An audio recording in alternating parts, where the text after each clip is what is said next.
586 straight attempts without throwing an interception at Lambeau came to an end in the first quarter, and not long after that, he threw his second INT of the game. The Packers defense picked him up, though, picking off Nick Foles 4 times, including one taken back for a TD in the Packers' 24-10 win over the Rams. Skip, you need your red pen because we need a grade here. A blue pen. Yeah.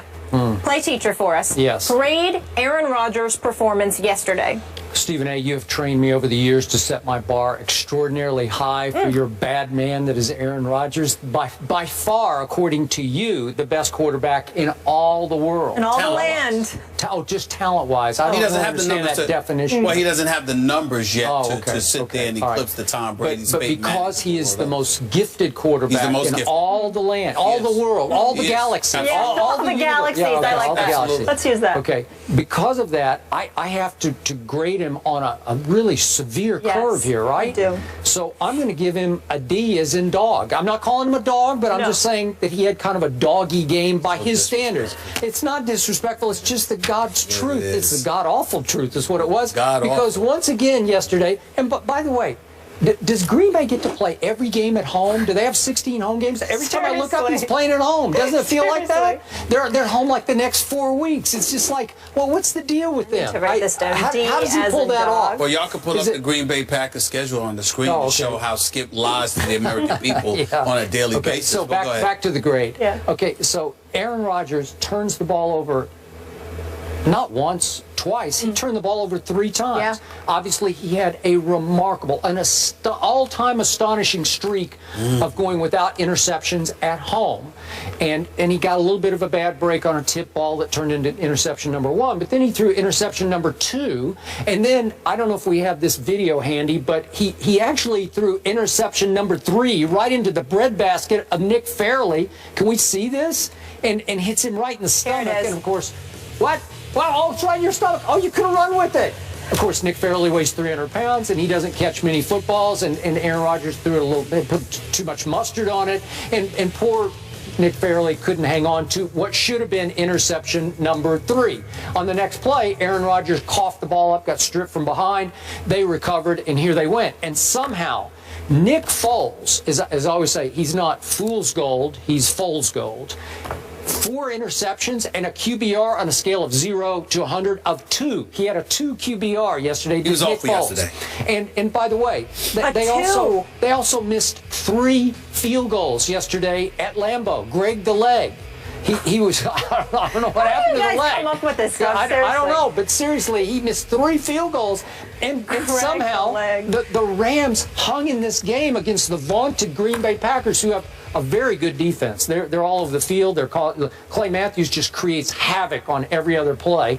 So my point is, by his way up here standards, because I'm grading him as if he's by far the most gifted player in the game, that was a pathetic performance by your man Aaron Rodgers in yet another home game. It certainly was far from spectacular. There is no denying that. He did throw 2 touchdown passes. He did throw for 241 yards. His premier running back, Eddie Lacy, only ran for 27 yards. Yeah, he led the team in rushing. And he led the team in rushing. So you have to take those things into consideration. There still is no Jordy Nelson. He is throwing to receivers like Ty Montgomery and James I think Jones. Ty Montgomery's a young stud. He can play. He can play, but he's not there yet. The fact of the matter is, there's a lot working against Aaron Rodgers. He just seems to make it look easy. Here's my problem with Aaron Rodgers and the Green Bay Packers right now. Be clear, I'm no Green Bay Packers fan. I'm an Aaron Rodgers fan. I think he's the best in the galaxy. Okay, he's the best on the planet Earth at quarterback. Talent-wise, he is just that elite.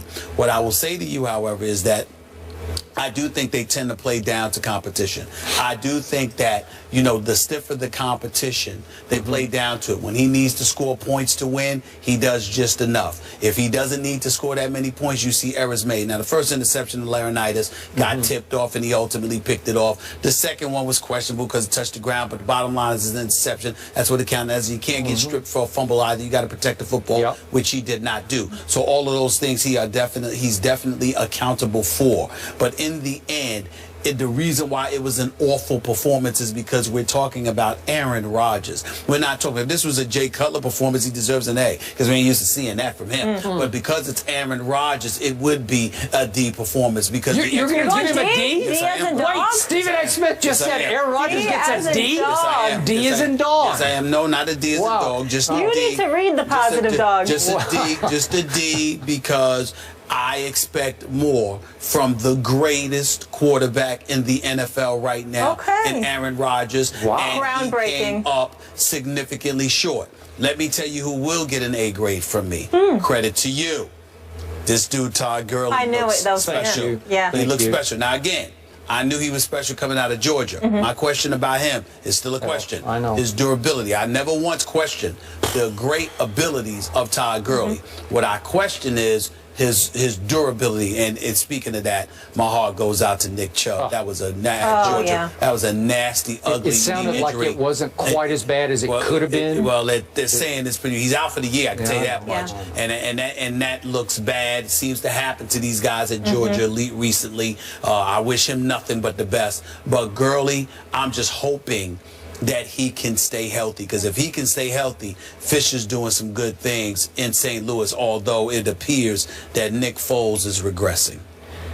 You're exactly right. But Todd Gurley is rising. And again, God bless him. If he can stay healthy, because he's going to take a lot of punishment, because that's how he does it.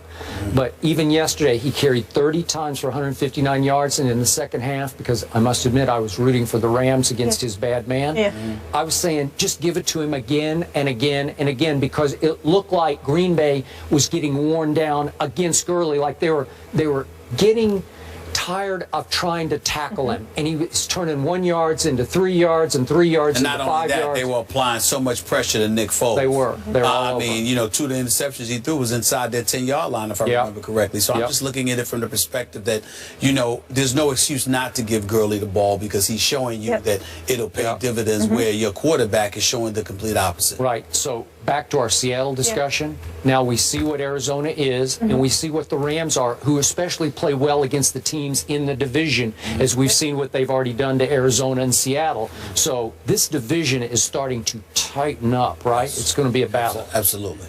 No question. You know what other team is tightening up? The Chicago Bears. Jay Cutler rallying. Cuddy. Cuddy to victory. So, Stephen A. ready to apologize to Cutler? That was the game of the day yesterday. Find out after the break.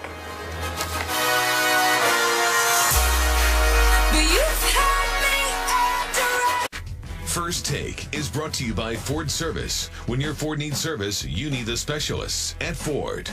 And Geico. 15 minutes could save you 15% or more on car insurance.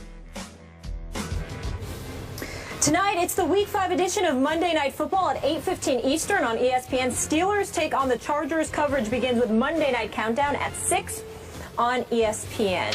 So you just heard it. Michael Vick and Phillip Rivers tonight at Qualcomm. Both teams are 2-2. Stephen A., you just spent some time in Pittsburgh around this organization, sat down with Mike Tomlin. That interview will air on Countdown. What do you expect from Vick tonight? Well, I expect him to do some damage, because I expect him to feed Antonio Brown the ball, but primarily Le'Veon Bell should see a lot of action. You can run on the Chargers. You can expose their secondary to some degree. Remember, Martavis Bryant comes back. He's going to be playing in this game along with... I don't think he's going to play tonight. I'm not sure. I'm not sure, but I know he's eligible to play. You got Brown, you got Bryant, you got Wheaton, you got Miller. I'm just looking at all of these guys, and I'm saying, look, and Todd Haley, who I also spoke to, sat up there. Very nice to me, by the way. He's very nice. But he spoke to me, and he said, look, we got a week under Vic's belt. We expect good things to happen this weekend. I believe them against these Chargers. Plus, the weather conditions should be good. So you like Pittsburgh to pull this one out? I am, too. And I'm with you. You got to feed it to Le'Veon and to D'Angelo Williams and play defense, even though their defense is a little beat up. And I think they can beat a reeling Chargers team on a big Monday night stage, in which Michael Vick has always played pretty well under the brightest lights, and I think he'll play pretty well, but you cannot put the game in his hands on fourth down plays at the end of the game. And no excuse, too, because San Diego's ranked 28th against the run. You should, Le'Veon Bell should see the ball. Both of you taking Steelers on the road with Vic. Can I get a score? Low scoring. I got low scoring, like 2017. I'm picking the Steelers 31-23. All right. A lot of points. Good stuff today, guys. We got a lot that was left on the cutting room floor, though, to get into tomorrow. College football. It's the cutting room. The cutting room. Yeah. See you guys tomorrow.